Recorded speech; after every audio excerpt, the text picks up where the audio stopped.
नमस्कार, आप देख रहे हैं गार्डनिंग एस्थेटिक्स। मैं हूं अनीता दिनेश। गार्डनिंग एस्थेटिक्स में आज बात करने वाले हैं अडेनियम्स के बारे में। अडेनियम एक पॉपुलर हाउस प्लांट है और ज्यादातर लोग अपने गार्डन में अडेनियम्स लगाते हैं। पर एक बात आपने ऑब्जर्व की होगी कि कई बार ऐसा होता है कि फ्लावरिंग अच्छी नहीं होती है, इक्के दुक्के फूल खिलते हैं और जब हम किसी का फूलों से लदा हुआ अडेनियम देखते हैं तो एकदम अपसेट होते हैं, क्योंकि हमें लगता है कि हम भी सारी केयर कर रहे हैं पर फिर भी हमारे अडेनियम में फूल नहीं खिल रहे हैं। कौन सी खाद डालें, कब डालें, कैसे डालें।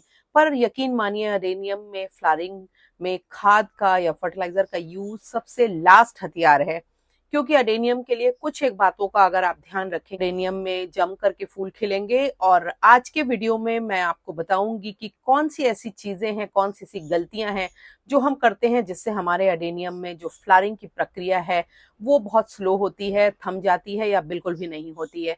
क्योंकि मैंने इसके पहले एक ऐसे फर्टिलाइजर कॉम्बिनेशन पर वीडियो बना रखा है जिससे कि अडेनियम में फ्लावरिंग अच्छे से हो जाए। जो वीडियो है ये बहुत सारे लोगों को काफी पसंद आता है, और अगर आपने नहीं देखा है तो उसका लिंक आपको वीडियो के एंड में मिलेगा, आप देख सकते हैं।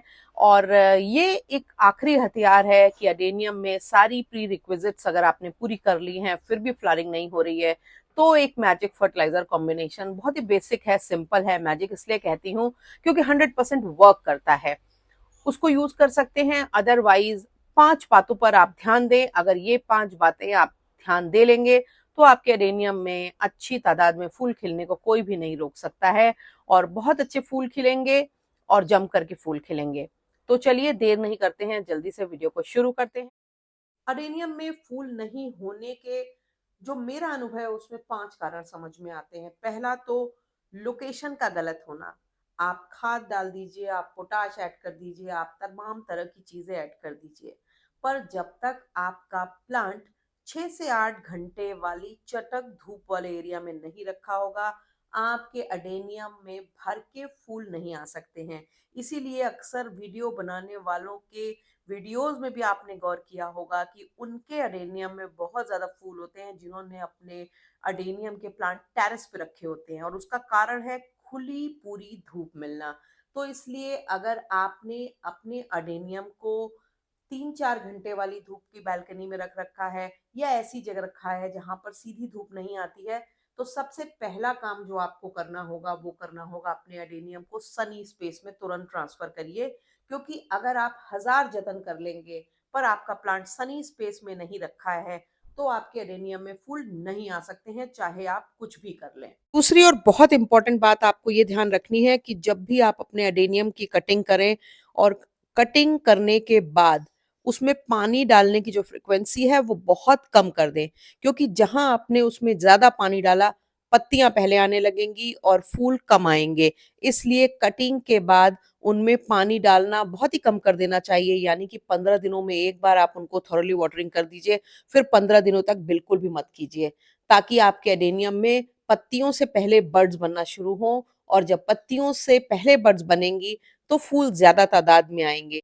पर ये जरूर ध्यान रखना है कि जब आपके प्लांट में बर्ड्स आ जाएं तब फिर आपको लगातार 5-6 दिन पे वाटरिंग करते रहना है, क्योंकि फिर अगर आपने पानी नहीं डाला तो फूलों की जो लाइफ है वो कम हो जाएगी और फूल जल्दी मुरझा करके गिर जाएंगे, क्योंकि ये बहुत ज्यादा गर्मियों में खिलने वाला फूल है और हमारे यहाँ अप्रैल से इतनी गर्मी पड़ने लगती है और ऐसे में फूल झड़ जाएंगे।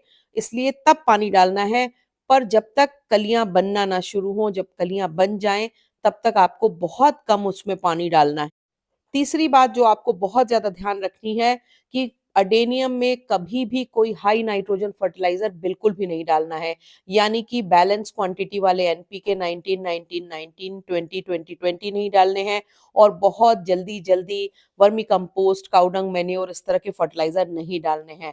कोशिश करिए कि सीजन में एक बार ही अडेनियम में आप थोड़ा बहुत फर्टिलाइजर डालें। इसके अलावा जो मिट्टी आपने बनाई है उसी में जो उसको पोषण मिल रहा है उसको लेने दीजिए, और आप देखेंगे कि आपके एडेनियम में ज्यादा फूल खिलेंगे। क्योंकि जहां आपने बहुत ज्यादा न्यूट्रिएंट रिच फर्टाइल मिट्टी बना दी, आपके एडेनियम में पत्तियां खूब आ जाएंगी, शाइनी आ जाएंगी, भर के आ जाएंगी, पर आपके एडेनियम प्लांट में फूल कम आएंगे। इसलिए साल में एक बार सिर्फ इनमें कोई फर्टिलाइजर डालिए, और वो फर्टिलाइजर हमेशा लो नाइट्रोजन फर्टिलाइजर होना चाहिए। अगर आपके प्लांट में बहुत ज़्यादा पत्तियाँ हो गई हैं, तो उसमें से Trabalha कम com से o कम quê? 70% के Trabalho करीब com पत्तियाँ हटा você tem दीजिए paciência और no que देखिए आप também é उसमें कलियाँ आना claro. शुरू हो जाएँगी। क्योंकि कई बार ऐसा होता है कि बहुत ज़्यादा पत्तियाँ हो जाती हैं और उसका कारण भी यही होता है कि प पौधे में नाइट्रोजन ज़्यादा मिल रहा है और ज़्यादा नाइट्रोजन मिलने से ज़्यादा पत्तियाँ होंगी। तो पत्तियाँ जब बहुत ज़्यादा होने लगे तो समझ लीजिए कि फूल अब कम आएँगे। तो इसलिए पत्तियों को आधे से अधिक हटा दीजिए और आप देखिए कि जैसे ही आप पत्तियाँ हटाएँगे, उसमें फूल आने लगेंगे। ज़्यादातर फूलों वाले प्लांट में ये फ़ॉर्मूला वर्क करता है। अब बात आती है कि फूल नहीं आते हैं और ये सारी कंडीशंस भी नहीं हैं, तब क्या करें? तब आप अपने प्लांट में थोड़ा-सा कोई ऐसा फर्टिलाइज़र डालें जो लो नाइट्रोजन हो, पर आपके प्लांट में फ्लावरिंग को इंड्यूस करे और प्लांट में फूलों को इंड्यूस करने के लिए कोई ऐसा फर्टिलाइज़र जो हाई पोटेशियम फर्टिलाइज़र है, वो अगर आप यूज़ करेंगे तो प्लांट में बडिंग की, फ्लावरिंग की प्रक्रिया शुरू होगी और इसके साथ ही साथ आपको थोड़ी क्वांटिटी में बोन मील और इसके साथ ही आपको थोड़ी-सी क्वांटिटी में माइक्रो न्यूट्रिएंट इनमें डालने होंगे, ताकि आपके प्लांट में फूल बनने की जो प्रक्रिया है वो शुरू हो जाए।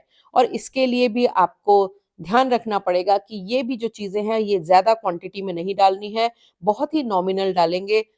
इस फर्टिलाइज़र कॉम्बिनेशन को कब यूज़ करें, कैसे यूज़ करें, किस तरह से यूज़ करें, इसका आपको वीडियो लिंक इस वीडियो के एंड में मिलेगा, उस वीडियो को जाकर के देख सकते हैं। और मेरा ये दावा है कि 99.9% अगर सारी और कंडीशन सही हैं, तो इस कॉम्बिनेशन को यूज़ करके आपके अडेनियम में फ्लावरिंग बिल्कुल हो जाएगी। अगर अभी तक आपने मेरे चैनल को सब्सक्राइब नहीं किया है, तो मेरी गुज़ारिश है चैनल को सब्सक्राइब कर लें। बेल आइकन ज़रूर पुश कर दीजिएगा ताकि गार्डनिंग से जुड़े हुए मैं जो भी अपडेट करूँ वो आप तक पहुँचे। वीडियो पसंद आने पर उनको अपने गार्डनिंग लविंग फ्रेंड्स के संग शेयर करना बिल्कुल भी मत भूलें। जब आप वीडियोस पे लाइक करते हैं, कमेंट करते हैं, तो हमारे वीडियोस की रीच बढ़ती है, वो ज़्यादा लोगों तक पहुँचते हैं। Thank you very much.